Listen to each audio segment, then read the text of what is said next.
ರಾಮ್ ಸ್ವಲ್ಪ ಹೊತ್ತಿನ ನಂತರ ಕೆಳಗಡೆ ಬಂದು ನೋಡಿದ್ರೆ ಅಲ್ಲಿ ಎಲ್ಲೂ ಸಾನುವಿನ ಸುಳಿವಿರಲ್ಲ. ರಾಮ್ ಸುಮ್ಮನೆ ಸುತ್ತಲೂ ನೋಡ್ತಾ ಇರೋದು ನೋಡಿ ರಾಮಾನಂದ್ ರಾಮ್ನ ತಂಬಳಿ ಕರೀತಾರೆ. ರಾಮ್ ತಾತನ ಪಕ್ಕ ಕೂತ್ಕೊಳ್ತಾನೆ. ಏನು ನೋಡ್ತಾ ಇದೀಯ ರಾಮ್, ಏನು ವಿಷಯ? ಅದು ತಾತ, ಕಂದ ಎಲ್ಲೂ ಕಾಣ್ತಾ ಇಲ್ಲ, ಅದಕ್ಕೆ ನೋಡ್ತಾ ಇದ್ದೆ. ಕಂದನ? ಯಾವ ಕಂದ? ರಾಮ್, ನಮ್ಮನೇಲಿ ಯಾವ ಮಗುನೂ ಇಲ್ಲ ಅಂತ ರಾಜಶೇಖರ್ ಆಶ್ಚರ್ಯದಿಂದ ಕೇಳ್ತಾರೆ. ಇವಾಗ ರಾಮ್ಗೆ ಇವರಿಗೆ ಏನು ಹೇಳೋದು? ನನ್ನ ಕಂದ ಅಂದರೆ ಸಾನು ಅಂತ ಯೋಚನೆ ಮಾಡ್ತಾರೆ. ರಾಮ್ ಯೋಚನೆ ಮಾಡ್ತಾ ಇರೋದು ನೋಡಿ, ಏನಾಯಿತು ರಾಮ್ ಅಂತ ರಾಮಾನಂದ್ ಕೇಳ್ತಾರೆ. ಅದು ತಾತ ಅಂತ ರಾಮ್ ಹೇಳೋ ಅಷ್ಟರಲ್ಲಿ ಅಲ್ಲಿಗೆ ಸ್ವಾತಿ ಬರ್ತಾಳೆ.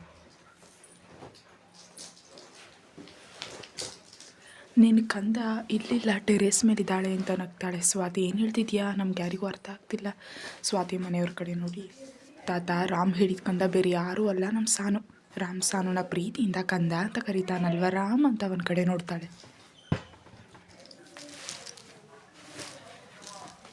ಹ್ಞೂ ಅಕ್ಕ ಅಂತ ತಲೆ ಆಡಿಸ್ತಾನೆ. ಅವಳು ಒಂಥರ ಮಗು ಥರ, ಅದಕ್ಕೆ ನಾನು ಅವಳನ್ನು ಕಂದ ಅನ್ನೋದು. ಸಾನು ಮನೆಯವರಿಗೆ ರಾಮ್ ಮಾತು ಕೇಳಿ ತುಂಬ ಖುಷಿಯಾಗುತ್ತೆ. ರಾಮ್ ಬಗ್ಗೆ ಹೊರಗಡೆ ಬೇರೆಯೇ ಒಪಿನಿಯನ್ ಇತ್ತು, ಆದರೆ ಅದು ಸುಳ್ಳು ಅಂತ ಸಾನು ಮನೆಯವ್ರಿಗೆ ಇವಾಗ ಅನಿಸುತ್ತಾ ಇದೆ. ಹೌದು ಕಂದ, ಯಾಕೆ ಅಲ್ಲಿ ಹೋಗಿದ್ದಾಳೆ ಇವಾಗ? ಅದು ಏನು ಕೇಳ್ತೀಯ ರಾಮ್, ಅವಳ ಅಣ್ಣಂದಿರು ಜಾಸ್ತಿ ಇರೋದೇ ಅಲ್ಲಿ, ಇವಾಗಲೂ ಅಷ್ಟೇ ಅಲ್ಲಿ ಮಾತಾಡ್ತಾ ಇರ್ತಾರೆ ಅಂತ ಪಾರ್ವತಿ ಅವರು ಹೇಳ್ತಾರೆ. ರಾಜೀವ್, ನೀನು ಬೇಕಾದ್ರೆ ಅಲ್ಲಿಗೆ ಹೋಗು. ನೋ ಮಾವ, ಅವಳಿಗೆ ಅವಳ ಅಣ್ಣಂದಿರಂದರೆ ತುಂಬ ಇಷ್ಟ, ಅವ್ರ ಜೊತೆ ಟೈಮ್ ಸ್ಪೆಂಡ್ ಮಾಡಲಿ ಅಂತ ಹೇಳ್ತಾನೆ.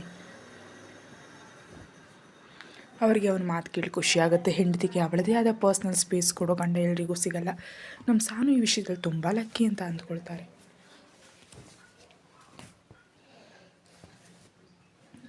ಹಾಗೆ ರಾಮ್ ಬೇಜಾರಾಗದೇ ಇರೋ ಥರ ಅವನ ಜೊತೆ ಅವರೆಲ್ಲ ಮಾತಾಡ್ತಿರ್ತಾರೆ. ಸಾನು ರೂಮಿಂದ ಆಚೆ ಬಂದವಳು ಸೀದಾ ಟೆರೇಸ್ಗೆ ಬಂದಿರ್ತಾಳೆ. ಟೆರೇಸಲ್ಲಿ ಇದ್ದ ಉಯ್ಯಾಲೆ ಮೇಲೆ ಕೂತು ಸುಮ್ಮನೆ ಚಂದ್ರನ ನೋಡ್ತಿರ್ತಾಳೆ. ಅವಳಲ್ಲಿಗೆ ಹೋದ ಸ್ವಲ್ಪ ಹೊತ್ತಿಗೆ ಅವಳ ಅಣ್ಣಂದಿರು ಅವಳನ್ನು ಪಕ್ಕ ಕೂತ್ಕೊಳ್ತಾರೆ.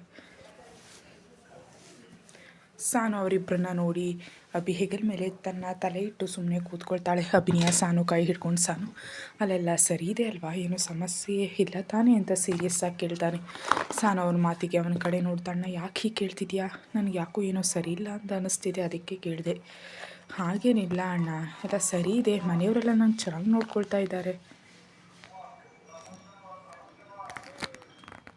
ಅಭಿನಯ ಮತ್ತೆ ಏನು ಹೇಳಿದೆ ಸುಮ್ಮನೆ ಕೂತ್ಕೊಳ್ತಾನೆ. ಸಾನು, ನಿನಗೇನು ಸಮಸ್ಯೆ ಆದರೂ ನಾವಿಬ್ಬರು ಯಾವತ್ತೂ ನಿನ್ನ ಜೊತೆ ಇರ್ತೀವಿ ಅನ್ನೋದು ನಿನಗೆ ನೆನಪಿನಲ್ಲಿ ಇರಲಿ. ಹ್ಞೂ ಅಣ್ಣ, ಆದರೆ ಇವಾಗ ನನಗೆ ಯಾವುದೇ ಸಮಸ್ಯೆ ಇಲ್ಲ, ನೀವಿಬ್ಬರು ಸುಮ್ಮನೆ ಟೆನ್ಷನ್ ಮಾಡ್ಕೊಳ್ತಿದ್ದೀರಾ ಅಷ್ಟೇ. ನೀನು ಖುಷಿಯಾಗಿದ್ದರೆ ಆಯಿತು ಅಷ್ಟೇ. ಹೌದು ಸಾನು, ಅಜ್ಜಿ ಯಾಕೆ ಇವತ್ತು ಒಂಥರ ಇದ್ದರು? ಮೊದಲವರು ಆ ಥರ ಇರಲಿಲ್ಲ ಅಲ್ವಾ? ಸಾನುಗೆ ಇವಾಗ ಏನು ಹೇಳಬೇಕು ಅಂತಲೇ ಗೊತ್ತಾಗಲ್ಲ. ಅಜ್ಜಿ ಆ ಥರ ಯಾಕಿದ್ದಾರೆ ಅಂತ ಗೊತ್ತಾದರೆ ಇವರು ಸುಮ್ಮನೆ ಇರಲ್ಲ, ಮನೆಯವ್ರ ಮೇಲೆ ಕೋಪ ಮಾಡ್ಕೊಳ್ತಾರೆ. ಮನೇಲಿ ನಡೆದ ವಿಷಯ ಯಾವುದು ಇವ್ರಿಗೆ ಗೊತ್ತಾಗಬಾರ್ದು ಅಂತ ಯೋಚನೆ ಮಾಡ್ತಿರ್ತಾಳೆ. ಸಾನು, ಯಾಕೇನು ಹೇಳ್ತಾ ಇಲ್ಲ? ಅಣ್ಣ ಕೇಳಿದ್ದಕ್ಕೆ ನೀನೇನು ಹೇಳ್ತಾನೇ ಇಲ್ಲ, ಯಾಕೇನಾಯಿತು? ಅದು ಅಣ್ಣ ಹಾಗೇನಿಲ್ಲ, ಅಜ್ಜಿಗೆ ಸ್ವಲ್ಪ ಹೆಲ್ತ್ ಸರಿ ಇಲ್ಲ, ಅದಕ್ಕೆ ಹಾಗಷ್ಟೇ, ಮತ್ತೇನಿಲ್ಲ, ಅವರು ಟೆನ್ಷನ್ ಮಾಡ್ಕೊಂಡು ಹಾಗೆ ಮಾತಾಡ್ತಿದ್ದಾರಷ್ಟೇ. ಅಭಿ ಸಾನು ಕಣೆ ಸೀರಿಯಸ್ ಆಗಿ ನೋಡುತ್ತಾ, ಸಾನು ಅಷ್ಟೇ ಅಲ್ವಾ, ನೀನು ನಮ್ಮಿಂದ ಯಾವ ವಿಷಯ ಕೂಡ ಮುಚ್ಚಿಡ್ತಾ ಇಲ್ಲ ಅಲ್ವಾ? ಸಾನು ತನ್ನ ಅಣ್ಣಂದಿರ ಕಡೆ ನೋಡುತ್ತಾ, ಇಲ್ಲ ಹಾಗೇನಿಲ್ಲ ಅಂತ ತಡವರಿಸ್ತಾ ಹೇಳ್ತಾಳೆ.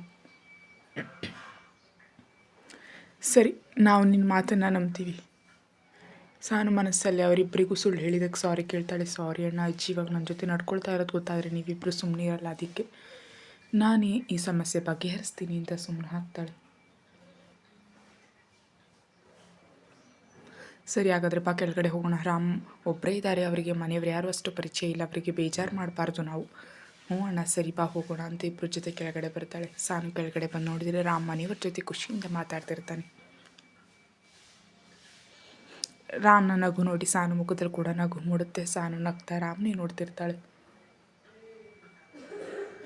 ಸಾನು ಬಂದಿದ್ದು ನೋಡ್ದ ಹೇಮಾ, ಏನು ಸಾನು ನೀನು ರಾಮ್ನ ಒಬ್ಬನೇ ಬಿಟ್ಟು ಟೆರೇಸ್ಗೆ ಹೋಗಿದ್ಯಾ? ನಿನಗೆ ನೀನು ಅಣ್ಣಂದಿರಿದ್ರೆ ಬೇರೆ ಯಾರು ಕಾಣೋದೇ ಇಲ್ಲ ಅಲ್ವಾ ಅಂತ ಗದರ್ತಾರೆ. ಸಾನು ಅವ್ರ ಮಾತು ಕೇಳಿ ಮಮ್ಮಿ ಅಂತ ಮುಖ ಊದಿಸ್ತಾ ನಿಲ್ತಾಳೆ. ದೊಡ್ಡಮ್ಮ, ನೀವು ಸಾನುಗೆ ಏನು ಹೇಳಬೇಡಿ ಅಂತ ಅಭಿಮಧ್ಯ ಮಾತಾಡ್ತಾನೆ. ಸಾನು ನನ್ನ ಜೊತೆ ಮಾತಾಡ್ತಿದ್ಲ ಅಷ್ಟೇ ಅಂತ ಅಭಿನಯ ಕೂಡ ಹೇಳ್ತಾನೆ. ಅವಳಿಗೆ ನಾವೇನಾದರೂ ಸ್ವಲ್ಪ ಹೇಳಿದ್ರೆ ಸಾಕು, ಇಬ್ಬರು ಎಷ್ಟು ಬೇಗ ಅವಳು ಪರವಾಗಿ ಮಾತಾಡ್ತೀರಾ ಅಲ್ವಾ ಅಂತ ಇಬ್ಬರಿಗೂ ಜೋರು ಮಾಡ್ತಾರೆ.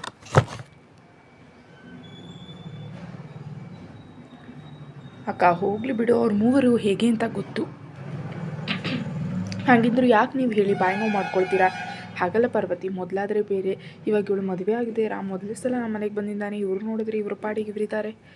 ಅತ್ತೆ, ನನಗೇನು ಬೇಜಾರಿಲ್ಲ, ನೀವು ಅವ್ರಿಗೇನು ಹೇಳಬೇಡಿ. ನನಗೆ ಬೋರ್ ಆಗದೆ ಇರೋ ಥರ ಮಾವ ತಾತ ಎಲ್ಲ ಮಾತಾಡ್ತಿದ್ರು. ನೀನು ಸುಮ್ಮನೆ ಇರು ರಾಮ್, ನೀನು ಅವಳನ್ನ ಪರ ಇದ್ದರೆ ಅವಳನ್ನ ಹಿಡಿಯೋಕ್ಕಾಗಲ್ಲ.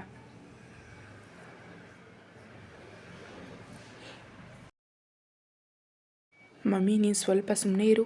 ಯಾವಾಗ ನೀನು ಟಿಪಿಕಲ್ ಅಮ್ಮ ಆಗಿದ್ದು? ಮೊದಲು ಈ ಥರ ಇರಲಿಲ್ಲ.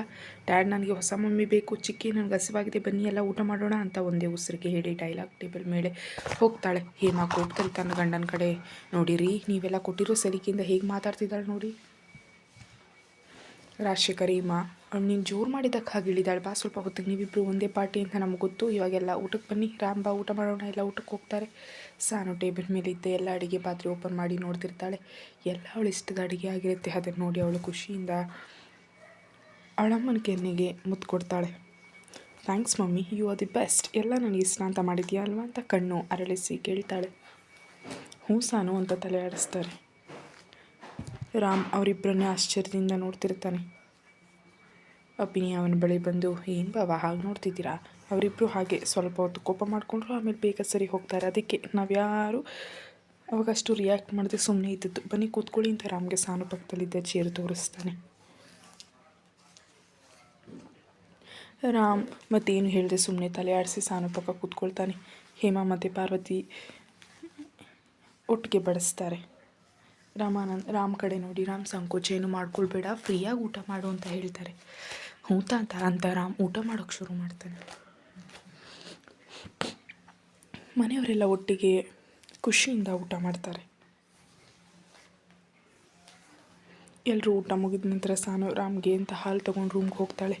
ರಾಮ್ ಸಾನು ರೂಮಲ್ಲಿದ್ದ ಅವಳ ಫೋಟೋಗಳನ್ನ ನೋಡ್ತಿರ್ತಾನೆ. ಸಾನು ರಾಮ್ ಹಿಂದೆ ಬಂದು ನಿಂತು, ರಾಮ್ ಏನಷ್ಟು ಡೀಪಾಗಿ ಆ ಫೋಟೋ ನೋಡ್ತಿದ್ದೀರಿ, ಯಾಕೆ? ರಾಮ್ ಅವಳನ್ನು ಕಡೆಗೆ ತಿರುಗಿ ಸುಮ್ಮನೆ ನೋಡ್ತಿದ್ದೆ ಅಷ್ಟೇ. ಓ ಹೌದಾ, ಸರಿ ತಗೊಳ್ಳಿ ಹಾಲು ಅಂತ ಗ್ಲಾಸ್ ಕೊಡ್ತಾಳೆ. ರಾಮ್ ಅವಳ ಕೈಲಿದ್ದ ಗ್ಲಾಸ್ ತೊಗೊಂಡು, ಏನು ಮಿಸ್ಸಸ್ ರಾಮ್, ಅವತ್ತು ಮಿಸ್ ಆದ ಫಸ್ಟ್ ನೈಟ್ ಇವತ್ತು ಮಾಡ್ಕೊಳ್ಳೋಣ ಅಂತ ಹಾಲು ತಂದಿದ್ಯಾ ಅಂತ ರೇಗಿಸ್ತಾನೆ. ಅವನ ಮಾತು ಕೇಳಿ ಸಾನು, ರಾಮ್ ನೀವು ತುಂಬ ಪೋಲಿಯಾಗಿದ್ದೀರಾ ಅಂತ ನಾಚಿಕೆಯಲ್ಲಿ ತಲೆ ತಗ್ಗಿಸ್ತಾಳೆ. ರಾಮ್ ಅವಳ ಹತ್ತಿರ ಬಂದು, ನಾನು ಯಾವಾಗ ಪೋಲಿ ಆದೆ? ನಾನು ನನ್ನ ಹೆಂಡತಿ ಹತ್ರ ಹೇಳಿದ್ದು, ಪಕ್ಕದ ಮನೆಯವ್ರ ಹೆಂಡತಿ ಹತ್ರ ಅಲ್ಲ ಅಲ್ವಾ? ಅವನ ಮಾತು ಕೇಳಿ ಸಾನು, ರಾಮ್ ನಿಮ್ಗೆ ಬೇರೆ ಹೆಂಡತಿ ಬೇಕಾ ಅಂತ ಕೋಪದಲ್ಲಿ ಕೇಳ್ತಾಳೆ. ರಾಮ್ ಅವಳ ಮೂಗನ್ನು ಹಿಂಡಿ, ಎಷ್ಟು ಕೋಪ ಬರುತ್ತಲ್ವ ಕಂದ ನಿನಗೆ? ಸಾನು ಅವನಿಂದ ದೂರ ಸರಿದು, ನೀವು ಹೇಳಿದ ಕೋಪ ಮಾಡ್ಕೊಳ್ದೆ ಮುದ್ದು ಮಾಡಬೇಕಾ ಅಂತ ಬಾಯಿ ತಪ್ಪು ಹೇಳ್ತಾಳೆ. ಯಾರು ಬೇಡ ಅಂದಿದ್ದು? ನಾನು ಯಾವಾಗಲೂ ರೆಡಿ, ನೀನು ಮುದ್ದು ಮಾಡ್ತೀಯಾ ಅಂದರೆ. ರಾಮ್ ಇವತ್ತು ನಿಮಗೇನೋ ಆಗಿದೆ, ಯಾಕೆ ಥರ ಆಡ್ತಿದ್ದೀರಿ? ರಾಮ್ ಅವಳ ಮುಂಗರಳು ಸರಿಸುತ್ತಾ, ಇವತ್ತು ನಿನ್ನ ಮೇಲೆ ತುಂಬ ಲವ್ ಆಗಿದೆ. ರಾಮ್ ನೀವು ಹೀಗೆ ಮಾತಾಡ್ತಾ ಇರಿ, ನಾನು ಹೋಗಿ ಫ್ರೆಶ್ ಆಗಿ ಬರ್ತೀನಿ ಅಂತ ಅವನಿಂದ ಬಿಡಿಸ್ಕೊಂಡು ಬಾತ್ರೂಮ್ಗೆ ಹೋಗ್ತಾಳೆ. ರಾಮ್ ಅವಳು ಹೋದ ಕಡೆ ನೋಡುತ್ತಾ ಹಾಲು ಕುಡಿತಾನೆ. ಸಾನು ಫ್ರೆಶ್ ಆಗಿ ಬಂದು ನೋಡಿದರೆ ರಾಮ್ ತನ್ನ ಮೊಬೈಲ್ ನೋಡ್ತಿರ್ತಾನೆ. ಸಾನು ಸೀದಾ ಬಂದು ರಾಮ್ ಹೆಗಲಿಗೆ ಹೊರಗೆ ಕೂತ್ಕೊಳ್ತಾಳೆ. ರಾಮ್ ಸಾನು ಕಡೆ ನೋಡಿ, ಕಂದ ಏನಾಯಿತು, ಯಾಕೆ ಡಲ್ಲಿದೆಯಾ? ರಾಮ್ ನಾನೇನಾದರೂ ತಪ್ಪು ಮಾಡಿ ಅದು ನಿಮ್ಮಿಂದ ಮುಚ್ಚಿಟ್ರೆ ನೀವೇನು ಮಾಡ್ತೀರಾ? ಕಂದ ಇವಾಗ ಯಾಕಿದೆಲ್ಲ, ನೀನೇನು ತಪ್ಪು ಮಾಡಿದೀಯಾ ಇವಾಗ? ರಾಮ್ ನಾನು ಕೇಳಿದ್ದಕ್ಕೆ ಉತ್ತರ ಕೊಡಿ ಮೊದಲು, ಆಮೇಲೆ ಹೇಳ್ತೀನಿ. ರಾಮ್ ಒಂದು ನಿಟ್ಟುಸಿರು ಬಿಟ್ಟು, ನೋಡ್ಕಂದ ನನಗೆ ತಪ್ಪು ಮಾಡಿದ್ರೆ ಇಷ್ಟ ಆಗಲ್ಲ, ಅದರಲ್ಲೂ ತಪ್ಪು ಮಾಡಿ ಅದನ್ನು ಒಪ್ಕೊಳ್ದೆ ಮುಚ್ಚಿಟ್ರೆ ಇನ್ನೂ ಆಗಲ್ಲ. ಸಾನು ರಾಮ್ ಮಾತು ಕೇಳಿ ಒಮ್ಮೆ ಉಗುಳು ನುಂಗಿ ಅಂದರೆ, ರಾಮ್ ನಿಮ್ಮ ಬಳಿ ತಪ್ಪಿ ಕ್ಷಮೆ ಇಲ್ವಾ? ಇಲ್ಲ ಕಂದ, ಕ್ಷಮೆ ಇಲ್ಲ, ಓನ್ಲಿ ಶಿಕ್ಷೆ ಮಾತ್ರ. ಸಾನು ರಾಮ್ ಮಾತು ಕೇಳಿ ಸುಮ್ಮನೆ ಯೋಚನೆ ಮಾಡ್ತಿರ್ತಾಳೆ. ಸಾನು ಸುಮ್ಮನೆ ಏನು ಯೋಚನೆ ಮಾಡ್ತಾ ಇರೋ ನೋಡಿ ಅವಳ ಭುಜ ಹಿಡಿದು, ಕಂದ ಏನಾಯಿತು, ನೀನೇನು ಯೋಚನೆ ಮಾಡ್ತಿದ್ಯಾ, ನೀನು ಯಾಕೆ ಇದನ್ನು ಕೇಳ್ತಿದ್ಯಾ? ರಾಮ್ ಮಾತಿಗೆ ಎಚ್ಚೆತ್ತ ಸಾನು, ಹಾಗೆಲ್ಲ ಏನಿಲ್ಲ ರಾಮ್, ನಾನು ಸುಮ್ಮನೆ ಕೇಳಿದೆ ಅಷ್ಟೇ ಅಂತ ತಡವರಿಸ್ತಾಳೆ.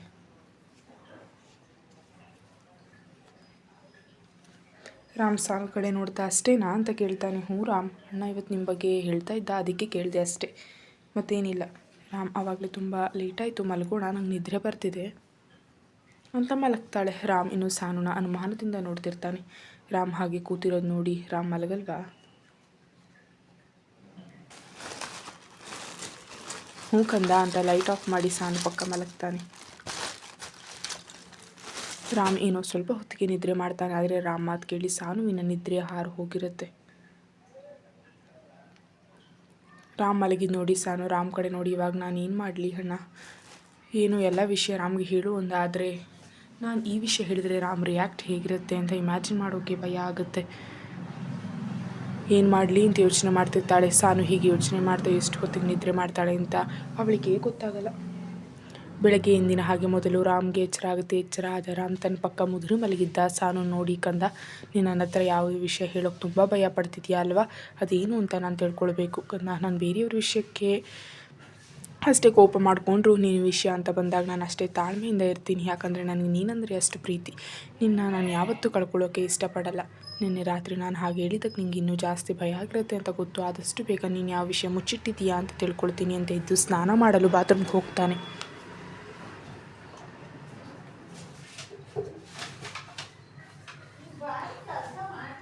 ರಾಮ್ ಇವಾಗ ಹೇಳಿದಷ್ಟು ಮಾತನ್ನು ಸಾನು ಏನಾದರೂ ಕೇಳಿದರೆ ತುಂಬಾ ಖುಷಿಪಟ್ಟಿರೋಳು. ಆದರೆ ರಾತ್ರಿ ಪೂರ್ತಿ ರಾಮ್ ಹೇಳಿದ್ರ ಬಗ್ಗೆ ಯೋಚನೆ ಮಾಡಿ ಬೆಳಗಿನ ಜಾವ ನಿದ್ರೆ ಮಾಡಿದ ಸಾನುಗೆ ಎಚ್ಚರನೇ ಇರಲ್ಲ.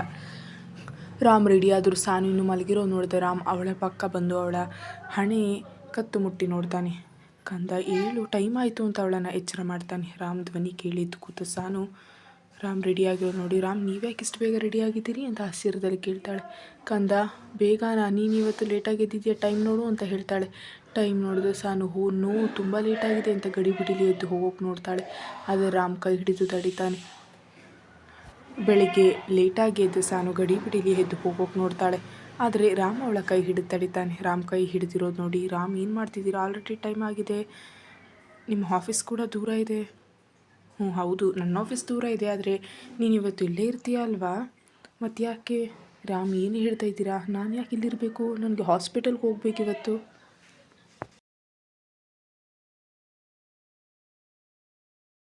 ಕಂದ ಇವತ್ತು ನೀನು ನಿನ್ನ ಮನೆಯವ್ರ ಜೊತೆ ಟೈಮ್ ಸ್ಪೆಂಡ್ ಮಾಡು, ಹಾಸ್ಪಿಟಲ್ಗೆ ಹೋಗೋದೇನು ಬೇಡ, ಅವರು ಕೂಡ ನೀನು ತುಂಬ ಮಿಸ್ ಮಾಡ್ಕೊಳ್ತಿರ್ತಾರಲ್ವಾ, ನೀವು ಹೇಳೋದು ಸರಿ ರಾಮ್, ಆದರೆ ಅಂತ ನೀನು ಹೇಳೋ ಅಷ್ಟರಲ್ಲಿ ಕಂದ ನಾನು ಹೇಳಿದ ಮೇಲೆ ಮುಗೀತು, ಮತ್ತು ಡಿಸ್ಕಷನ್ ಬೇಡ, ಇವಾಗ ಹೋಗಿ ಫ್ರೆಶ್ ಆಗು. ಸಾನು ಹ್ಞೂ ಅಂತ ತಲೆ ಆಡಿಸಿ ಹೋಗ್ತಾಳೆ.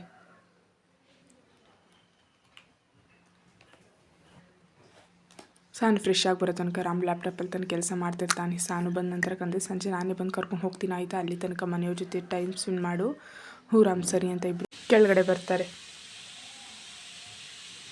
ಮನೆಯವರೆಲ್ಲ ಸಾನು ಮತ್ತು ರಾಮ್ಗೆ ಕಾಯ್ತಿರ್ತಾರೆ. ಅವರು ಬರ್ತಿದ್ದ ಹಾಗೆ ಎಲ್ಲ ತಿಂಡಿ ತಿನ್ನೋಕೆ ಶುರು ಮಾಡ್ತಾರೆ. ರಾಮ್ ತಿಂಡಿ ತಿಂತ ಮನೆಯವ್ರ ಹತ್ರ ಸಾನುನ ಸಂಜೆ ಕರ್ಕೊಂಡು ಹೋಗ್ತೀನಿ, ಅಲ್ಲಿ ತನಕ ಅವಳೆಲ್ಲೇ ಇರಲಿ ಅಂತ ಹೇಳ್ತಾನೆ. ಸಾನು ಮನೆಯವ್ರಿಗೆ ಅವ್ನ ಮಾತು ಕೇಳಿ ಖುಷಿಯಾಗುತ್ತೆ. ಅಭಿ ಮತ್ತು ಅಭಿನಯ ಇಬ್ಬರು ಆಫೀಸ್ಗೆ ಹೋಗೋದು ಬೇಡ ಅಂತ ಡಿಸೈಡ್ ಮಾಡ್ತಾರೆ. ಸಾನು ಅಪ್ಪ ಮತ್ತು ಚಿಕ್ಕಪ್ಪ ಕೂಡ ಇವತ್ತು ಮನೇಲಿ ಇರೋಣ ಅಂತ ಮಾತಾಡ್ಕೊಳ್ತಾರೆ. ರಾಮ್ಗೆ ಸಾನುಗೆ ಟೈಮ್ ಕೊಡಬೇಕು ಅಂತ ಅವರೆಲ್ಲ ಆಫೀಸ್ಗೆ ಹೋಗೋದೇ ಇರೋದು ನೋಡಿ ಸಾನು ಅಂದರೆ ಅವರಿಗೆ ಇಷ್ಟ ಅಂತ ಗೊತ್ತಾಗುತ್ತೆ. ರಾಮ್ ತಿಂಡಿ ತಿಂದು ಸಾನುಗೆ ಮನೆಯವ್ರಿಗೆ ಮತ್ತೊಮ್ಮೆ ಹೇಳಿ ತನ್ನ ಆಫೀಸ್ಗೆ ಹೋಗ್ತಾನೆ. ಸಾನು ಮನೆಯವರು ರಾಮ್ ಆಫೀಸ್ಗೆ ಹೋದ ನಂತರ ಸಾನು ಜೊತೆ ಮಾತಾಡ್ತಿರ್ತಾರೆ. ಸಾನು ತನ್ನ ಅಜ್ಜಿ ತಾತನ ಜೊತೆ ಖುಷಿಯಿಂದ ಇರ್ತಾಳೆ. ಮನೆಯವರೆಲ್ಲ ಸೇರಿ ಒಟ್ಟಿಗೆ ಟೈಮ್ ಸ್ಪೆಂಡ್ ಮಾಡ್ತಾರೆ. ಸಾನುಗೆ ಇಷ್ಟವಾದ ಅಡುಗೆ ಮಾಡಿ ಊಟ ಮಾಡ್ತಾರೆ. ಸಾನು ಸ್ವಲ್ಪ ಹೊತ್ತು ಮನೆಯವ್ರ ಜೊತೆ ಇದ್ದು ತನ್ನ ಫ್ರೆಂಡ್ ಅಂಜಲಿಗೆ ಕಾಲ್ ಮಾಡೋಣ ಅಂತ ರೂಮಿಗೆ ಬರ್ತಾಳೆ. ಸಾನು ತನ್ನ ಮೊಬೈಲ್ ನೋಡಿದ್ರೆ ಯಾವುದೋ ಅನ್ನೋನ್ ನಂಬರಿಂದ ತುಂಬ ಕಾಲ್ಸ್ ಬಂದಿರುತ್ತೆ. ಸಾನು ಇದು ಯಾರಪ್ಪ ಅಂತ ವಾಪಸ್ ಆ ನಂಬರ್ಗೆ ಕಾಲ್ ಮಾಡಿದ್ರೆ ಆ ಕಡೆಯಿಂದ ಯಾರು ರಿಸೀವ್ ಮಾಡಿರಲ್ಲ. ಸಾನು ಮತ್ತೆ ಇನ್ನು ಯೋಚನೆ ಮಾಡದೆ ಅಂಜಲಿಗೆ ಕಾಲ್ ಮಾಡ್ತಾಳೆ. ಇತ್ತ ಕಾಲ್ ರಿಸೀವ್ ಮಾಡಿದ ಅಂಜಿ ಏನೇ ಮಾರಾಚೆ ಮಾಡಿದವಳು, ಒಂದು ಮಾತು ಹೇಳೋದಲ್ವಾ, ಒಂದು ಫೋನು ಇಲ್ಲ ಮೆಸೇಜ್ ಇಲ್ಲ, ಏನು ಕತೆ ನಿಂದು ಅಂತ ಒಂದೇ ಹುಸಿರಿಗೆ ಕೇಳ್ತಾಳೆ. ಅಂಜು ವೆಯ್ಟ್, ನನಗೂ ಮಾತಾಡೋಕೆ ಬಿಡು, ರಜೆ ಸಡನ್ನಾಗಿ ಮಾಡಿದ್ದು, ಅದು ರಾಮ್ ಹೇಳಿದರು ಅಂತ. ಬೆಳಗ್ಗೆ ಮತ್ತೆ ರಾಮ್ ನಡುವೆ ನಡೆದ ಮಾತುಕತೆಯನ್ನು ಅಂಜಿಗೆ ಹೇಳ್ತಾಳೆ. ಅವಳ ಮಾತು ಕೇಳಿದ ಅಂಜು, ನೋಡು ರಾಮ್ ಸರ್ ಎಷ್ಟು ಒಳ್ಳೆಯವರು ಅಂತ, ನೀನು ಖುಷಿಯಾಗಿರಲಿ ಅಂತ ಹಾಗೆ ಹೇಳಿದ್ದಾರೆ. ನೀನು ಯಾವಾಗಲೂ ರಾಮ್ನ ಹೊಗಳೋಕೆ ರೆಡಿ ಇರ್ತೀಯ ಅಲ್ವಾ. ಮತ್ತು ಎಷ್ಟೇ ಆದರೂ ನನ್ನ ಕ್ರಶ್ ಗೊತ್ತಾ ಅಂತ ನಗ್ತಾಳೆ. ಸರಿ ಬಿಡು, ನೀನು ಅಷ್ಟು ಸಲ ಮಾಡಿದ್ದು ಏನು ಸಮಾಚಾರ. ಅದಾ, ನನ್ನ ಮದುವೆ ಫಿಕ್ಸ್ ಆಯಿತು, ಅದು ಕೂಡ ನೆಕ್ಸ್ಟ್ ಮಂತ್ ಹೇಳೋಕ್ಕೆ. ಸಾನು ಆಶ್ಚರ್ಯದಲ್ಲಿ, ಇನ್ನು ಮದುವೆನಾ, ಅದು ಇಷ್ಟು ಬೇಗ ಫಿಕ್ಸ್ ಆಯಿತಾ. ಅಮ್ಮ ಮತ್ತು ಅತ್ತೆನೇ ಎಲ್ಲ ಡಿಸೈಡ್ ಮಾಡಿದ್ದು, ಅದೇ ಹೇಳೋಕೆ ಕಾಲ್ ಮಾಡಿದ್ದು. ನೀನು ನಾಳೆ ಬಾ, ಎಲ್ಲ ಹೇಳ್ತೀನಿ, ಇವಾಗ ಪೇಷಂಟ್ ಇದ್ದಾರೆ ಬಾಯ್ ಅಂತ ಕಾಲ್ ಕಟ್ ಮಾಡ್ತಾಳೆ. ಅವಳು ಕಾಲ್ ಕಟ್ ಮಾಡಿದ್ದು ನೋಡಿ ಇವಳೊಬ್ಳು ಯಾವುದೂ ಸರಿಯಾಗಿ ಹೇಳಲ್ಲ. ಇವಳು ಹೇಗೆ ಡಾಕ್ಟರ್ ಆದ್ಲೋ ದೇವ್ರಿಗೆ ಗೊತ್ತು ಅಂತ ಅಲ್ಲೇ ಇದ್ದ ಉಯ್ಯಾಲೆ ಮೇಲೆ ಕೂತ್ಕೊಳ್ತಾಳೆ. ಇಷ್ಟೊತ್ತಿಗೆ ರಾಮ್ ಏನು ಮಾಡ್ತಿರ್ಬೋದು, ಕಾಲ್ ಮಾಡಲಾ ಅಂತ ಯೋಚನೆ ಮಾಡ್ತಿರ್ಬೇಕಾದ್ರೆ ಮತ್ತೆ ಅದೇ ಅನ್ನೋನ್ ನಂಬರಿಂದ ಕಾಲ್ ಬರುತ್ತೆ. ಸಾನು ನಂಬರ್ ಒಂದು ಸಲ ನೋಡಿ ರಿಸೀವ್ ಮಾಡಿ ಹಲೋ ಯಾರು ಮಾತಾಡ್ತಿರೋದು, ಆದರೆ ಅತ್ತ ಕಡೆ ಯಾರೂ ಕೂಡ ಮಾತಾಡಲ್ಲ.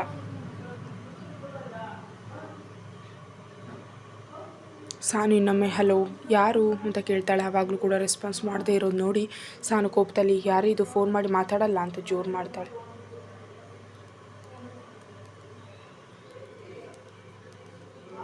ಅರೆ ನನ್ನ ಡಾರ್ಲಿಂಗ್ಗೆ ಕೋಪ ಬೇಗ ಬರುತ್ತೆ ಪರವಾಗಿಲ್ವೇ ಅಂತ ನಗ್ತಾನೆ. ಸಾನುಗೆ ಅವನ್ನ ಡಾರ್ಲಿಂಗ್ ಅಂದಿದ್ದು ಇಷ್ಟ ಆಗದೆ ಯಾರದು ಕರೆಕ್ಟಾಗಿ ಮಾತಾಡಿ, ನಾನು ಕರೆಕ್ಟಾಗಿ ಮಾತಾಡ್ತಾ ಇದ್ದೀನಿ ಚಿನ್ನ, ಆದರೆ ನೀನೇ ಕೋಪ ಮಾಡ್ಕೊಳ್ತಿದ್ದೀಯ ಯಾಕೆ, ನಿನ್ನೆ ನೋಡಿದೆ ನನಗೆ ಎಷ್ಟು ಬೇಜಾರಾಗಿದೆ ಅಂತ ಗೊತ್ತಾ ನಿನಗೆ.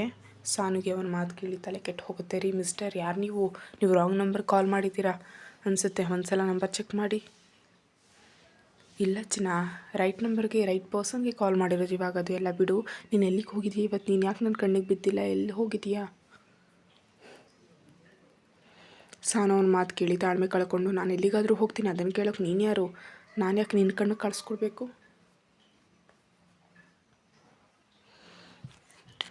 ಆ ಕಡೆಯಿಂದ ನಗ್ತಾ ಡಾರ್ಲಿಂಗ್ ಕೋಪ ಮಾಡ್ಕೊಳ್ಬೇಡ, ಜಾಸ್ತಿ ಕೋಪ ಆರೋಗ್ಯಕ್ಕೆ ಒಳ್ಳೇದಲ್ಲ ಅಂತ ಗೊತ್ತು ತಾನೇ, ನೀನು ಡಾಕ್ಟರ್ ಅಲ್ವಾ, ನೀನು ನಾನು ಹೇಳಬೇಕಾದನ್ನು, ಇನ್ನು ನಾನು ನಿನ್ನ ಇಷ್ಟಪಡ್ತಿದ್ದೀನಿ, ನೀನು ಕೂಡ ನನ್ನ ಇಷ್ಟಪಡಬೇಕಷ್ಟೇ ಅಂತ ನಗ್ತಾನೆ. ಸಾನು ಅವನ ಮಾತು ಕೇಳಿ ಕೋಪದಲ್ಲಿ ರೀ ಮಿಸ್ಟರ್ ನಿಮಗೆ ತಲೆ ಕೆಟ್ಟಿದೆಯಾ, ಏನು ಮಾತಾಡ್ತಿದ್ದೀರಾ, ನಾನು ಯಾರು ಅಂತ ಗೊತ್ತಾ ನಿಮಗೆ, ನನ್ನ ಗಂಡನ ನಿಮ್ಮ ನಂಬರ್ ಹೇಳಿದ್ರೆ ನೀವು ಭೂಮಿ ಮೇಲೆ ಇರಲ್ಲ ಹುಷಾರ್. ಡಾರ್ಲಿಂಗ್ ಯಾಕಷ್ಟು ಕೋಪ, ನಿನ್ನ ಗಂಡ ಏನು ಹುಲಿನಾ ಅಥವಾ ಸಿಂಹನ, ನಾನು ಎದುರೋಗಿ ಇವಾಗ ಅದೆಲ್ಲ ಬೇಡ, ನಾಳೆ ನೀನು ನೋಡಬೇಕು, ನಾನು ನೋಡಿಲ್ಲ ಅಂದರೆ ನಾನು ಹುಚ್ಚೆ ಹಿಡಿಯುತ್ತೆ ಚಿನ್ನ, ನಾಳೆ ನಿಮ್ಮ ಹಾಸ್ಪಿಟಲ್ಗೆ ಹೋಗೋ ರೋಡಲ್ಲಿ ಕಾಯ್ತಾ ಇರ್ತೀನಿ ಬಂದುಬಿಡು ಅಂತ ಅವಳ ಮಾತಿಗೆ ಅವಕಾಶ ಕೂಡ ಕೊಡದೆ ಕಾಲ್ ಕಟ್ ಮಾಡ್ತಾನೆ. ಸಾನುಗಂತೂ ಅವನ ಮಾತು ಕೇಳಿ ಒಂದು ಅರ್ಥ ಆಗಲ್ಲ, ಇವನು ಯಾಕೆ ಈ ಥರ ಮಾತಾಡಿದ್ದು ಅಂದರೆ ಅವನಿಗೆ ನನ್ನ ಬಗ್ಗೆ ರಾಮ್ ಬಗ್ಗೆ ಎಲ್ಲ ಗೊತ್ತು, ಯಾರೋ ನನ್ನ ನಂಬರ್ ಹತ್ತಿರದಿಂದ ಒಬ್ಸರ್ವ್ ಮಾಡ್ತಿದ್ದಾರೆ, ಆದರೆ ನನಗೆ ಯಾಕೆ ಗೊತ್ತಾಗ್ತಿಲ್ಲ ಎಂದು ತಾನು ಯೋಚನೆ ಮಾಡ್ತಿರ್ತಾಳೆ. ಇತ್ತ ಸಾನು ಜೊತೆ ಮಾತಾಡಿದವ್ರು ಮಾತ್ರ ಅವಳ ಜೊತೆ ತಾನು ಮಾತಾಡಿದೆ ಅಂತ ಖುಷಿಲಿರ್ತಾರೆ.